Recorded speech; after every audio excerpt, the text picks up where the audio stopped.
Well, I think we need to do what the last two teams since I've been here have done, and that's just stick to the grind and just keep playing, not getting down, not getting too high, understanding that every game is a challenge and we have to play well and just do what those teams did, which was just stick to the task. Obviously, we don't want to be sitting at home over Christmas break. Again, that's something that I just feel is unacceptable. That's not something I want to associate myself with, and so I will be fighting as hard as I can these last 3 weeks to do the best we can and make sure that my teammates are doing the same. But obviously, when I was looking forward to the season in August or even further back, you weren't thinking we'd be here in November at 4-5. At least that wasn't the plan. But again, things happen, and you just have to roll with it. We faced some adversity this season, and I faced adversity in the past, and it's not about what happens to you, but it's about how you respond. And so we have a choice now. We have 3 weeks left. We can respond in a way that enables us to finish this season on a high note, or we can respond in a way that causes us to tank. And for me, there's only one option. Well, I think anytime you play in a bowl game, you're just going to – anytime you get an opportunity to play, we only get 12 guaranteed a year, and we get a 13th if we play well enough.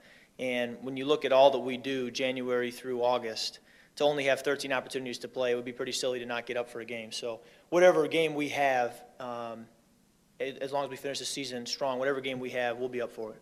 Anytime you lose, the feeling is just terrible. And anytime you win, the feeling is just phenomenal. I mean, it's one extreme or the other every Saturday. And that can be tough, going through a 12-week season and having the highs and lows, because the highs are great and the lows are awful. And that was a tough plane ride home. But, again, you have to move on. There's more games to be played. You learn from it. You take what you can and you move on. It doesn't do you any good to let that fester. From the play at the end of Notre Dame, how to handle that situation, to a couple plays against Minnesota, how to handle those situations.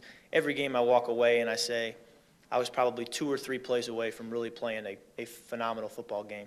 And that's probably going to happen every game, but it's just something that I'm learning and I'm developing. And every game I walk away and I say, I'm learning. I'm kind of getting on-the-job training right now. And there are other guys in our offense and on our team who are getting on-the-job training right now, and we're all kind of learning together and going through this together.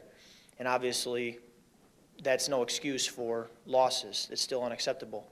But we are learning, and we do have high hopes for the future, really starting this Saturday, because every game we do improve so much because we are learning, and when we do that, eventually things are going to work for us.